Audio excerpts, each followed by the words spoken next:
My next speaker is actually two speakers. These are twins, Siamese twins that were actually separated at birth. We got Jules and Joy. Jules Bianchi, Joy Bianchi Brown. They weren't actually Siamese twins. I'm embellishing a little bit, okay? Great friends of mine. They make an interesting pair because they're so different. Whereas Jules is the behind the camera kind of gal. Joy is the go out to lunch and swoon the client and sell them lots of stuff kind of gal. So it actually makes a pretty good partnership because they balance each other well. So we're going to allow a special rule and have two speakers together to do one Ignite presentation, Jules and Joy. Okay, hi, I'm Joy, and today we're going to be talking about the art of listening to clients and how that translates into better sales. This is my fabulous sister, Jules. Jules? Well, I'm listening. What? It looks like you're on your phone. Okay, fine, I'm twittering about Photo Ignite. I mean, isn't social networking important? But we're talking about listening, and part of actually listening is being physically and mentally present. Online friends don't count. You're just jealous because I have more Facebook friends than you do. Stop talking to your friends online. We have people here. Remember? WAIT. Okay, so we talk a lot. In fact, we had to come up with this acronym to help us to remember not to talk so much. Yeah, we've actually never shared it with anybody before. It's like a secret code, but it really does work. It's helped me to become a better salesperson and helped Jules to become a better shooter. So we get the irony, Joy and Jules talking about not talking. It's something we're trying to improve. We like to talk. We like to talk. But we understand there's a time when you should not talk.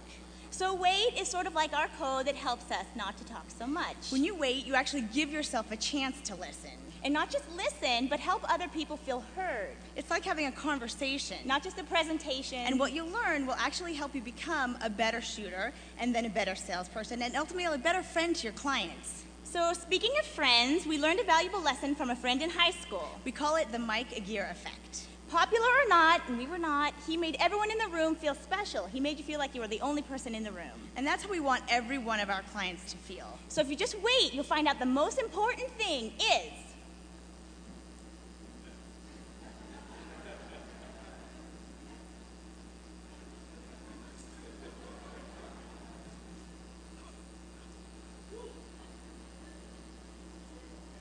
I bet you can't believe we just did that, huh? Joy and Jules stopped talking for 15 whole seconds. Did it feel like a long time? It was only 15 seconds. But people get really uncomfortable with silence. They want to fill it up with talking. If you find yourself trying to fill up awkward pauses with talking, ask yourself, why am I talking? And if the answer is, I don't know, then close your mouth and wait. It's harder than it sounds. I usually write WAIT on my arm to remind myself, why am I talking?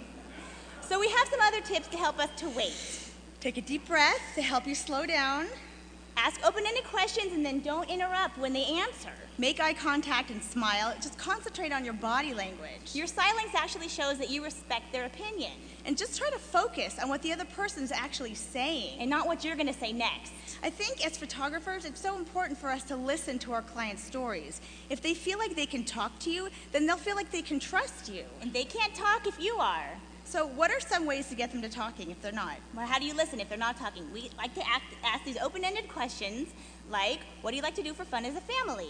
What are you looking forward to on your wedding day? What is something you never want to forget about your child at this second? How do you feel about being photographed? It's about having a conversation with them, not just giving a presentation. So when Jules meets with wedding clients, she asks them how they met, how they got engaged. She doesn't just launch into her packages. And when Joy meets with portrait clients, she says, what do you love about your child right now? She doesn't just talk, how are we going to fill up these walls with frames? So the idea is to get them talking about themselves. We like to call it shooting with your ears. When I asked John and Stephanie about their favorite date night, they told me about this cool bar where they used to go and play games. And they love the images that Jules shot of them there during their engagement session. Lucy's mom told me that the one thing she wanted to remember the most about her daughter was how small she was, so I shot her in these big chairs to emphasize her size. And they bought a huge wall portrait because Jules captured what was important to them. The more information that you can get from your clients, the better you'll be at visualizing what they really want. When I asked Rachel her favorite thing, what she was waiting for on her wedding day, she went on and on about this cathedral veil that she was getting from her grandmother.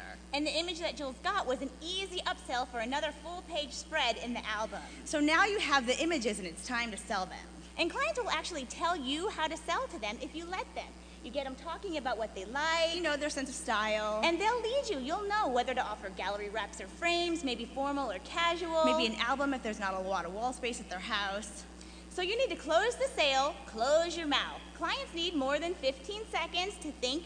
Give them time to make a decision. Be okay with the awkward pauses. They need time to really get the emotion of the images. If the old adage says, the one that speaks first loses. The thing is, we focus so much on what we're going to say during our client meetings that we forget how valuable silence really is. It's the hardest argument to refute. And just by not speaking, you actually make yourself more credible. State your price and then stop talking. Don't just give a discount without waiting first to see what they think about your offer. Try it. If you stop talking and start listening, you'll learn new stuff. You'll make better decisions because you'll know what it is that your clients really want and what they need. And you'll establish a friendship with your clients that will make them want to be your friend for life. Thank you.